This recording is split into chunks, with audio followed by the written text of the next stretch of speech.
Greetings, Principles of Marketing people, for our last installment of Packback Leaderboard for this semester. You'll notice that today we're going to talk about week 13 of 13, and I have an exclamation mark up there. So, this is our last week for posts that are going to be graded and count for you, or not count for you, depending on how it goes. So, I got a little surprise after we talk about week 13. So, semester's almost over. Almost out of time, so let's get with it. Number 3 for the current week, Hunter Collins. And by the way, I'm doing both classes together because I like that when I did that last time. Hunter talked about, asked a question, have you ever boycotted a company or a firm because of the way they acted or something? He mentioned politics, but there's a lot of reasons. I have. I've told my BP story. After the Macondo well blew up in the Gulf of Mexico, my home area, I've never shot with BP since. And I have some others as well. I wonder if that corresponds to age groups or some other thing, how involved you are in that, whether you care about it. Or if they're having a sale somewhere, maybe you'll do that. Also, don't buy food from Jimmy John's either. Even though one of my favorite football players in the world, Drew Brees, owns a chain of them down in Louisiana, but I don't trade with them. You can Google that. But anyway, that was a good question. And good responses. Number 2, Melanie Bagley. And somehow, she continues to work Harry Potter into all of her posts. I don't know how that is, but she's managed to work it in there.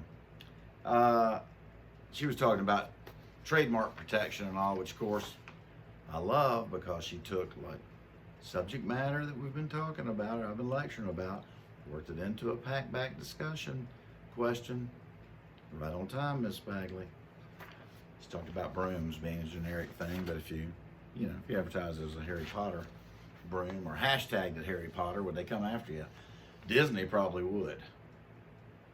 They don't play. But generally, trademark protections are not something to fool with, unless you think they won't come after you.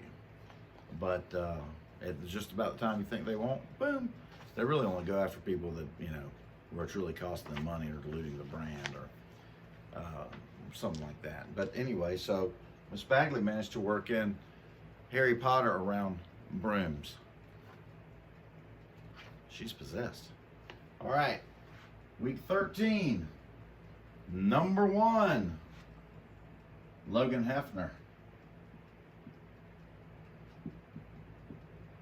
In the pole position for all you NASCAR fans. And he had a question around, can a business survive without a strong social media presence? The answer is, yeah. I think that there are probably some that have been around for so long that they may not have a social media presence at all. Maybe they just don't care about growing their business, or they have plenty of business, they're just rocking along, whatever. However, if you were going to start a business today, as an entrepreneur, start a business, certainly you would want to have a social media presence, because it just helps with your organic search and everything. Back when you used to have to go through the yellow pages and look for landscaping and then find 4 Seasons landscaping, everything. But now people will, a Google search, and yellow pages still fuels a lot of those. But, you would like to build your brand up, the name of your company, so it would show up in some organic searches, and most people will pick from the first couple after the sponsored ads, and you would like to be in there. So would I start a business without a social media presence? No. But again, social media is, I research and write on social media, and I teach social media marketing, and of course I would. I'm just talking about your average Joe. There may be some businesses though that it absolutely you just can't really get any ROI from it. What that would be, I don't know. Maybe some business, maybe some B2B outfit or something. I don't know. So for week 13, Hunter, Melanie, and Logan beat out Melanie Bagley by 1.33 points. Way to go, Logan. You unseated the champion.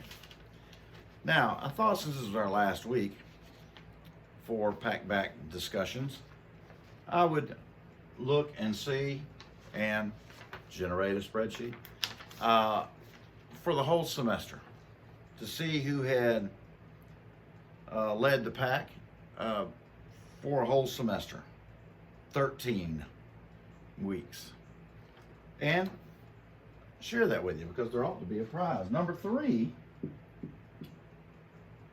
for the whole semester, Carlos Avalos or Avalos. Carlos' average points for the whole 13-week period, 91.37. I'm gonna write that down. That's kind of tiny. 91.37. That's high quality for 13 questions and 2 responses. And I believe, yep, that's right. 3,700 total points. So that's a bunch of points, and 91.37 is a sustained level of quality. So well done, week in, week out. I fear that your grade will be good, Carlos, for this portion of the grade. Well done. Number 2,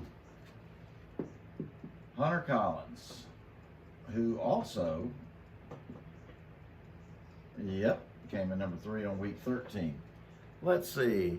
Hunter's average is 91.82.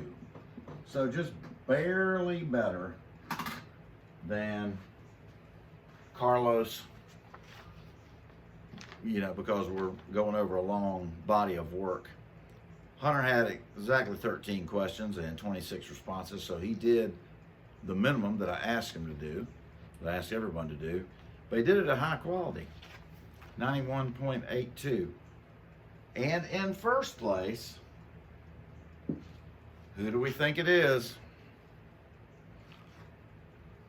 Harry Potter, Melanie Bagley. I'm gonna put Melanie B to leave me room. And her average score is 94.38. So she really got it figured out and got it figured out early. So well done, Melanie. And she had 13 questions and 29 responses.